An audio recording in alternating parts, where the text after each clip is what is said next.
Assalamualaikum warahmatullahi wabarakatuh. Para sahabat santri dimanapun Anda berada. Beredar sebuah tulisan dari Profesor Mahfud MD, di mana tulisan ini ditulis pada tahun 2018. Jadi mungkin kisaran beberapa tahun yang lalu. Namun ini sangat bermanfaat untuk era saat ini di tahun 2024, apalagi sangat gencar-gencarnya isu tentang batalnya nasab habaib di Indonesia kepada Rasulullah SAW.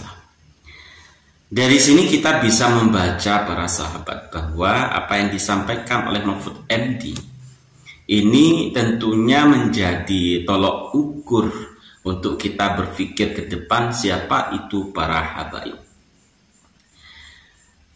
Sebutan Habib itu merupakan sebuah istilah sebenarnya, istilah atau sebutan kehormatan, sebutan kasih sayang, sebutan cinta kepada orang yang mencintai orang lain. Jadi sebutan hormat, sebutan kasih sayang, sebutan cinta kepada orang yang memiliki sifat atau rasa cinta kepada orang lain itulah yang biasa dipanggil Habib dalam kosakata bahasa Arabnya. Namun yang beredar di kalangan warga Nahdliyin dan diyakini sampai sekarang oleh para warga Nahdliyin bahwa sebutan atau istilah Habib adalah istilah bagi keturunan Rasulullah SAW yang ada di Indonesia. Di akhir tulisan Profesor Mahfud MD ini menjelaskan bahwa tidak semua Habib itu adalah keturunan Rasulullah SAW. Kita bisa melihat tulisan yang berada di samping ini. Di sini Profesor Mahfud MD menjelaskan bahwa keturunan dari Rasulullah SAW itu hanya ada dua istilah, yakni dari jalur Sayyidina Hasan yang kemudian keturunannya disebut Sayyid dan Sayyidah, lalu yang dari Sayyidina Husain yang keturunannya disebut Syarif dan Syarifah. Ini sangat sejalan dengan apa yang disampaikan oleh Cak Nun, ya. Cak Nun juga pernah menyampaikan hal yang demikian di dalam sebuah diskusi bersama para sahabat-sahabatnya, atau istilah kita ya pengajian, karena Cak Nun ini, pengajian Cak Nun ini kan beda dengan pengajian-pengajian yang biasa kita rasakan, lebih ke budaya, lebih ke tradisi, lebih ke Indonesia. Itu pengajian dari Cak Nun sendiri.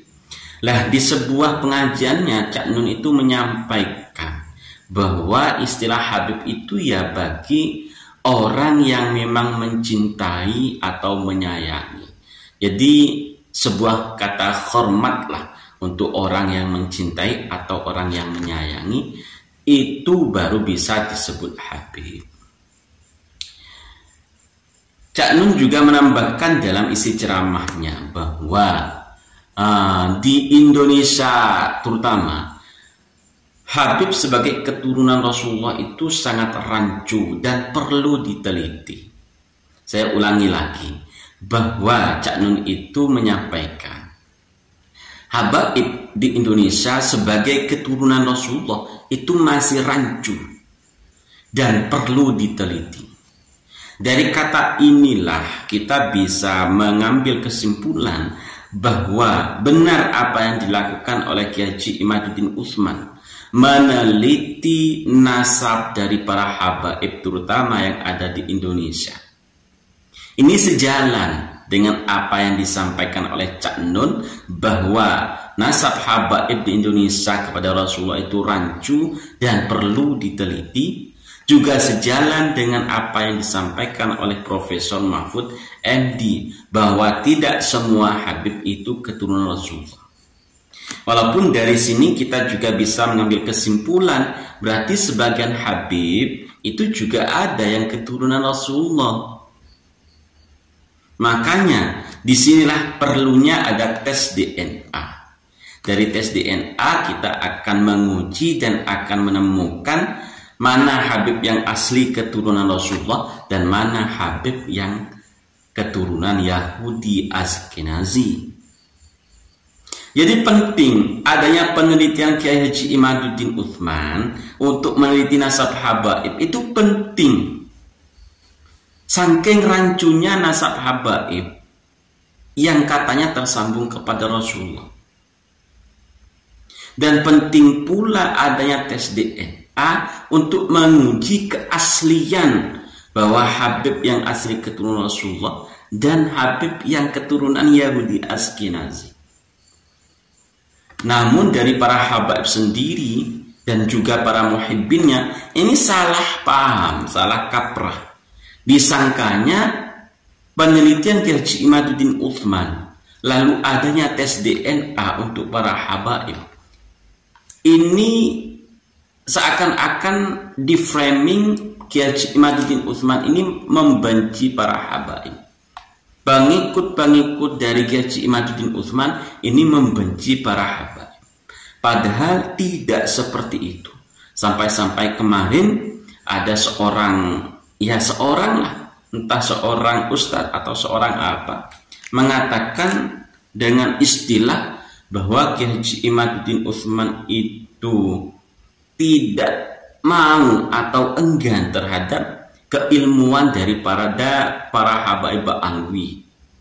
Enggan atau tidak mau, mengatakan enggan pula terhadap adanya barokah dari para habaib alwi, yang kemudian kami buktikan dengan adanya video yang dulu juga sempat beredar bahwa Kiai Haji Imaduddin Utsman itu pernah menyampaikan, ketika dia orang alim patut dihormati, hormati karena ilmunya. Habaib pula tidak apa-apa, tetap dihormati. Bahkan apa yang menjadi karangan para habaib seperti Simtud Duror, ketika kita meyakini ada barokah di sana, kita meyakini ada barokahnya, berarti ada barokahnya. Karena pengarang Simtud Duror tidak mungkin toh orang yang bodoh, pasti dia adalah orang yang alim. Maka dalam Islam, dalam ajaran Islam itu kita dituntut, dianjurkan untuk menghormati orang yang alim, bukan orang yang bernasab. Apalagi nasabnya masih dipertanyakan.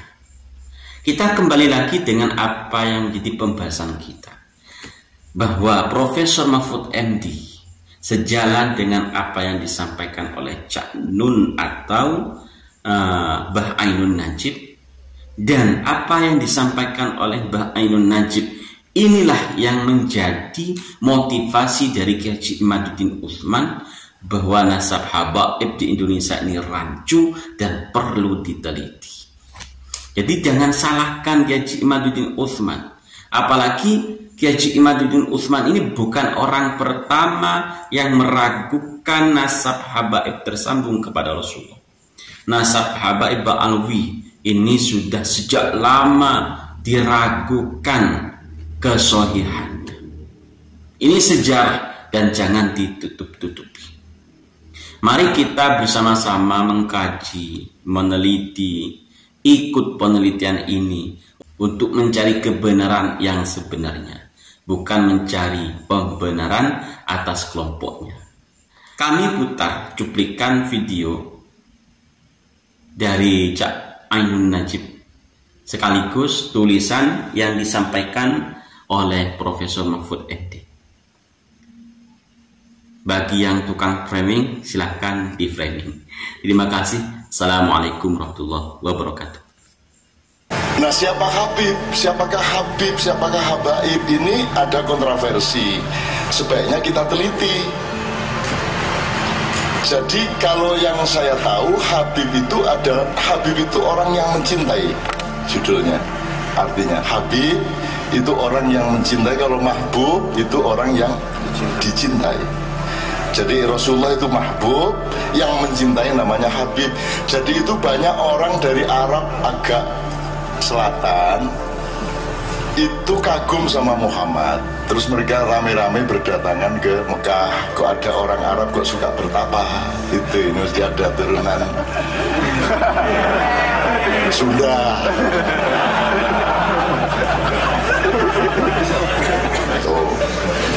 Maka sangat mencintai, tapi mereka kemudian pergi dari Mekah karena mereka tidak tahan melihat perilaku di sekitar Muhammad. Jadi mereka orang yang sangat kagum dan sangat mencintai Muhammad.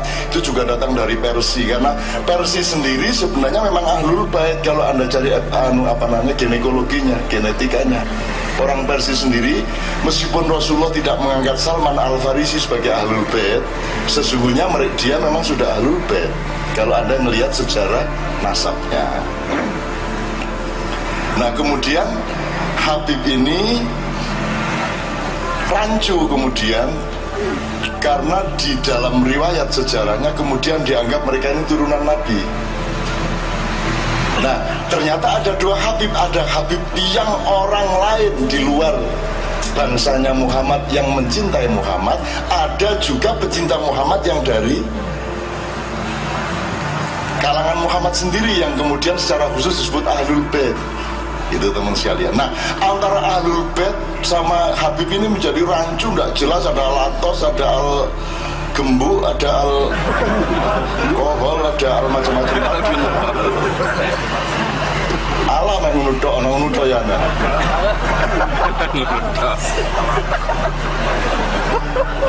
Nah, kita sudah tidak bisa melacaknya lagi. Sudah tidak bisa melacak lagi. Karena tidak hanya syu'uban wa qabailah, tidak hanya bersuku-suku dan berbangsa-bangsa. Jadi sambil saya memperkaya ilmunya Sunda Wiwitan ya, syu'uban wa qabailah di dalam Quran itu bukan hanya suku dan bangsa. Itu kan terjemahan di depan. Itu maksudnya satuan-satuan, satuan kecil dan satuan besar. Dia boleh teritorial, dia boleh darah, dia boleh ideologi. Jadi ideologi yang berbeda itu juga syu'ub wa qabail. Ada aliran-aliran yang dasarnya bukan kesamaan darah, juga bukan kesamaan suku. Cuman di terjemahan depan kan suku berbangsa-bangsa dan bersuku-suku kan gitu. Maksudnya itu ya suku ideologi, ya suku estetika, suku macam-macam gitu. Jadi satuan. Jadi pluralisme terkandung di situ semuanya. Jadi kembali ke soal habaib tadi, suku-suku, satuan-satuan di antara Habib ya macam-macam. Ada Habib yang merasa berhak untuk dihidupi oleh umatnya, sampai tingkat di mana Habib itu ditampung di rumah umat siapa saja yang mau, dibikinkan kamar, dikasih makan tiap hari, terus dia kerjanya memberi nasihat. Kalau Anda dibuka lamaran audisi, saya kira Anda mau itu. Kerjanya memberi nasihat, makan dan kamar tersedia, enak. Jadi esok-esok mari sarapan Rasulullah dulu itu ya gitu. Ketang gerdu qala Allah Ta'ala gitu. Kok ketemu kucing, ya kucing. Kok ketemu kebo, innal kebo. Enak. Jadi ada Habib yang seperti itu. Artinya saya punya pengalaman pribadi. Ada yang sekedar merasa bahwa dia wajib meneruskan kearifan kelembutannya Muhammad, maka dia juga berlaku lembut dan arif, tapi tidak minta-minta. Dia jualan sajadah, dia jualan karpet, dia jualan dagang beneran gitu loh. Tapi di antara mereka ini sudah sangat rancu. Menurut beliau tadi dalam pertemuan sore, yang Anda keluhkan itu adalah Habib-habib yang masih belum matang, yang belum tentu nasabnya, dan masih karbitan, dan lahir karena ada kepentingan-kepentingan vertikal maupun horizontal secara bisnis maupun politik. Akhirnya produknya seperti itu, tapi saya tidak mau putus asa hanya karena itu. Mbok nggawe majelis Rasulullah 1, Rasulullah 2, 3 sampai 350. Enggak, iya sak Jakarta gak ada masalah aku. Gak punya masalah saya. Orang Islam, Khalifah Allah tidak punya masalah kate lapo. Belum diutang akeh, anjane utangku akeh tapi gak masalah kate lapo kon. Ngono kok urip iku. Memang saya banyak masalah tapi saya tidak masalah terhadap masalah saya. Ngono lho cara urip iku. Kudu wani ngono, nek gak ngono lara temen kon. Jadi kebentuk diel, enake iki. Iki nek gak gudeg iki ya tempe penyet iki. Hilang rasanya, Mas. Anda kalau enggak percaya, zaman kecil kan suka gini. Bapak ya. Coba Anda latihan. Engko teko omah ngene-ngene kok. Cek bojomu lha apa Mas kok gendeng sampe.